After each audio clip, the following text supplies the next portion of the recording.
The sky over Pine Hollow had always been a patchwork of changing moods, sometimes bright and endless, other times cloaked in a thick quilt of gray.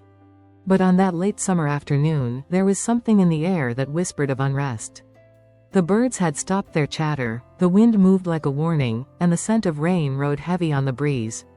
17-year-old Emily Thorne adjusted the saddle on her horse, Orion, a powerful dapple gray stallion with a white star on his forehead. Orion had been a gift from her grandfather, who raised him from a foal. They were inseparable, bound not just by daily rides through the countryside but by something deeper, an unspoken understanding. Where Emily led, Orion followed. And when Emily hesitated, Orion nudged her forward. That day, Emily had ventured farther than usual, following a narrow trail along Ridgewater Creek. The creek was usually gentle, bubbling cheerfully over rocks and roots, winding past mossy banks and sleepy trees. But with the rising wind and ominous clouds, the whole landscape felt different, tense, coiled, waiting. Still, Emily pressed on. Her mind was tangled with thoughts of her upcoming move to the city for college. This ride was supposed to be her farewell to the hills and paths she had known since childhood. Orion's hooves clopped rhythmically on the damp earth, and Emily, feeling the familiar sway of his gait, closed her eyes for a moment, breathing in the earthy scent of pine and soil. A low rumble thundered in the distance. Emily opened her eyes. The sky had darkened significantly. "We should head back, boy," she murmured, gently tugging the reins. Orion flicked his ears and turned obediently, but the first drops of rain began to fall before they'd even reached the halfway point. Within minutes, the light sprinkle turned into a torrential downpour. Sheets of rain obscured Emily's vision as wind whipped through the trees, howling like a living thing. Lightning carved jagged scars into the sky, followed by ground-shaking thunderclaps. Orion snorted and danced nervously, but Emily kept her grip firm, murmuring soothing words. They were near the river now, normally a quiet stream where children played in summer, where horses drank and dragonflies flitted. But the storm had transformed it into something monstrous. The current churned, muddy and violent, smashing against the banks like a creature trying to escape its cage. The path home ran beside the river for a while before curving uphill, where the barn and safety awaited. Emily urged Orion forward cautiously, keeping as far from the edge as possible. But the path, slick with rain and half obscured by falling branches and swirling debris, had become treacherous. Suddenly, a crack, a sharp, explosive sound. A nearby tree, its roots loosened by rain, split and toppled across the trail. Orion reared instinctively, eyes wide with fear. Emily cried out, trying to steady him, but the path had become a trap. The edge had given way beneath their combined weight, and in an instant, they were falling, tumbling, crashing through bushes and mud, then plunging into the river below. Cold. That was the first sensation. Not just cold, freezing, all-consuming, like the river had claws that gripped her entire body. Emily surfaced with a gasp, coughing, flailing, trying to find Orion. "Orion," she screamed, but her voice was snatched away by the roar of the water. Then she saw him, a blur of gray amid the chaos, fighting the current, swimming toward her. She grabbed for his mane, clutching it with numb fingers, wrapping her arms around his neck.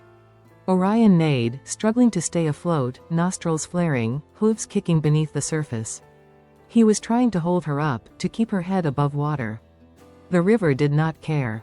It pulled at them like a jealous god, dragging them downstream. Emily's limbs ached, her chest burned, but she clung to Orion as he fought for both of them.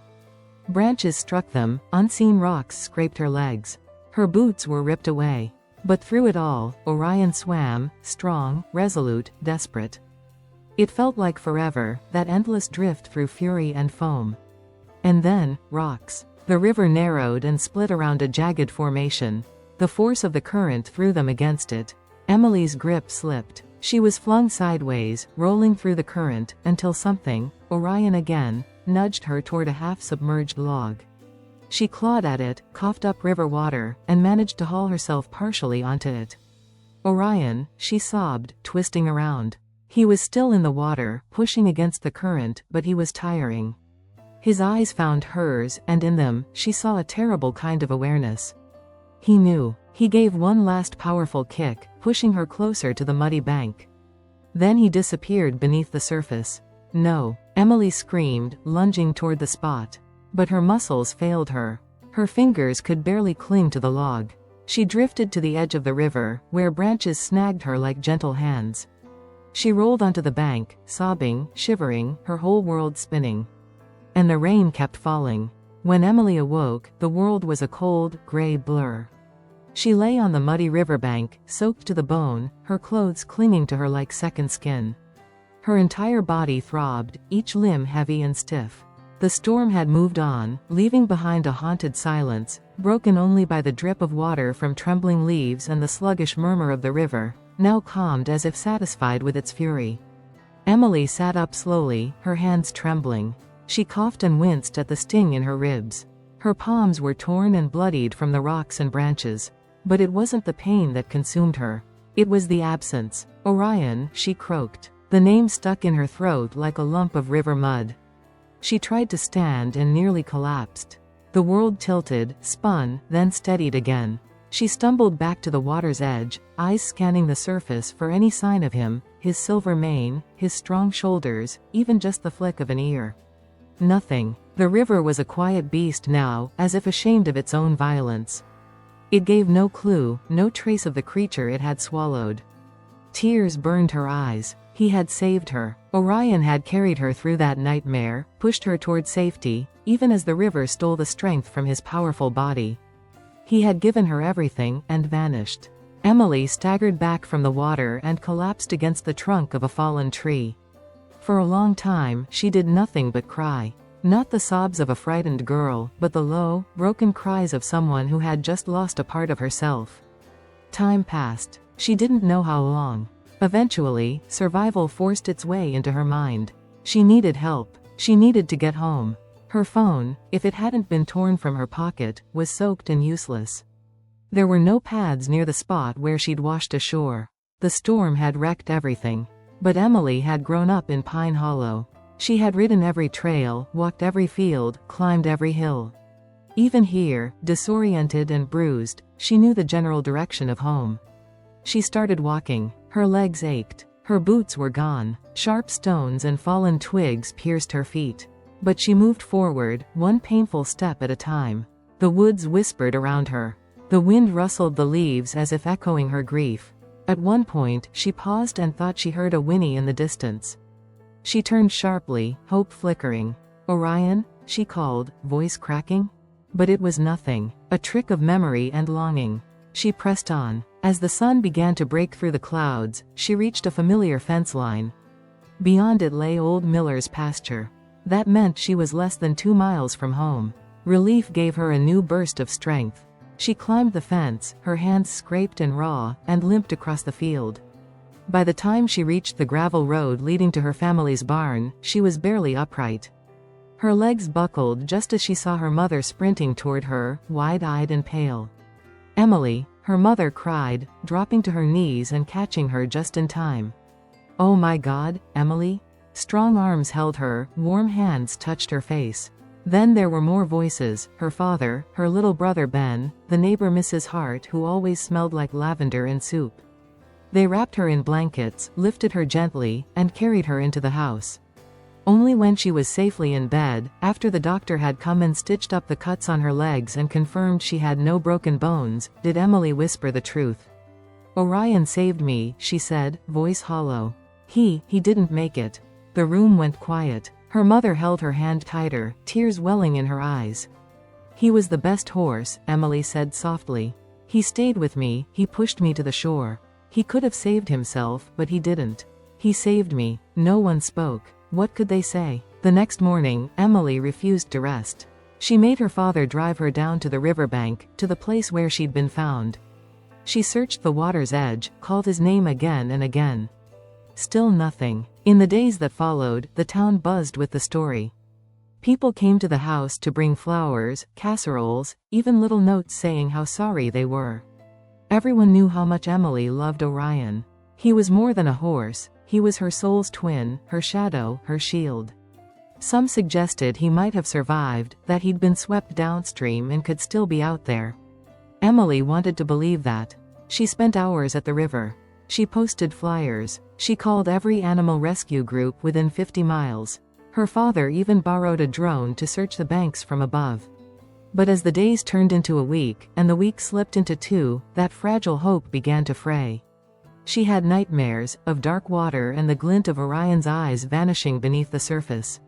She often woke up screaming, her hands clutching air. One afternoon, nearly 3 weeks later, she sat alone in the barn, in the stall that used to be Orion's.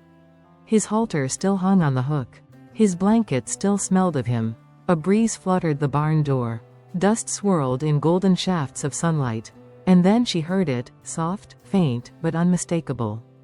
A neigh. Emily froze. She rose slowly, heart pounding. Could it be? Emily ran from the barn like her heart had grown wings. She dashed barefoot across the muddy pasture, past the chicken coop and the wild thistle patches that bordered the east fence. Her breath came in short gasps, her lungs tight, but she didn't stop, not even when brambles scratched her legs or when her feet screamed from old cuts. The neigh had been real. She knew it. Somewhere, somehow, Orion had survived. She reached the fence line and climbed over, landing hard on the other side, and scanned the distance with wide, desperate eyes. There, on the far edge of the woods, something moved. A flash of gray between the trees. Orion, she screamed. The figure turned. A horse. Limping. Mud-caked. Ribs visible beneath a matted coat. His mane tangled and full of twigs. But it was him. It was her boy. Tears blurred her vision as she ran, sobbing his name.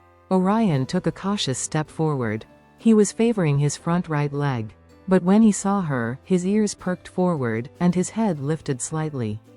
Orion, she whispered, breathless as she dropped to her knees beside him. He lowered his head and pressed his muzzle gently to her shoulder. She wrapped her arms around his neck and wept into the familiar curve of it, not caring about the mud, the stench, the thorns. "You came back," she cried. "You came back to me." Behind her, her father's truck came skidding into the field. Her mother and Ben jumped out, calling her name. But when they saw what she knelt beside, they froze. It was real. He was real. Orion was alive. The vet came within the hour. He examined Orion carefully, his brow furrowed as he felt the swollen leg and listened to the horse's breathing. "He's got a fractured fetlock," the vet said gravely. "He's thin, dehydrated, covered in lacerations, some infected. He's lucky to be alive." Emily sat beside Orion through the whole thing, her hand on his shoulder, whispering soft words to keep him calm. "He saved her," her mother told the vet, voice trembling. "He kept her above the water, he stayed with her until the river took him. We thought he was gone." The vet nodded slowly, almost reverently. "That's a miracle horse." Orion was taken to the barn, where the family built a makeshift sling to support him and gave him constant care. Emily never left his side. She cleaned every wound, spoon-fed him mash, and slept in the straw beside his stall every night. And slowly, Orion began to heal, but not completely. The vet came back weeks later and delivered the words Emily had been dreading. "He's not going to walk the same again," he said gently. "He'll recover enough to stand, maybe to walk short distances. But his riding days are over." Emily looked at her horse, who stood quietly with a blanket draped over his back, watching her with calm, intelligent eyes. She didn't cry. "Not this time. I don't need to ride him," she said. "He brought me back. That's enough." Word spread across town, and Orion became something of a legend. People came by just to see him, to leave apples at the gate, to whisper a soft thank you. The local paper ran a story, "Hero Horse Returns from the River." And Emily's story spread even farther, picked up by news stations, websites, and horse lovers all over the world. But to Emily, none of that mattered. What mattered was the quiet in the barn. The way Orion would lower his head so she could rest her forehead against his. The way he would nick her when she entered the stall. The way his strength never came from his muscles, but from his heart. Spring turned to summer. On the 1-year anniversary of the flood, Emily took Orion out to the edge of the pasture. He wore a new halter, bright blue with his name stitched in silver. He limped gently through the grass beside her, walking slowly but proudly. They stopped near the riverbank, the same one where it had all happened. The current was calm now, gentle, like a memory softened by time. Emily placed her hand on Orion's shoulder and looked out across the water. She could feel him breathing beside her, steady and strong. "I thought I lost you," she whispered.